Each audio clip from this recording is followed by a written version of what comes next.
Buenas, sean bienvenidos nuevamente a mi canal. Espero que se encuentren muy bien.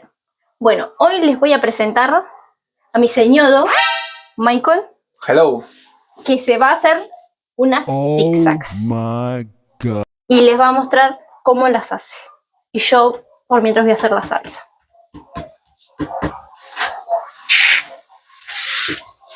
Yo voy a usar una cebolla, la mitad de un morrón rojo y la mitad de un morrón.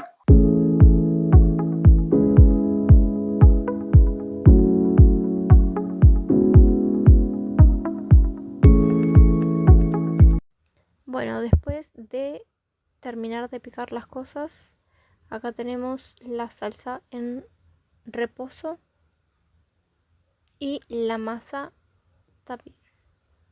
Hola chiquis. Ay, me olvidé.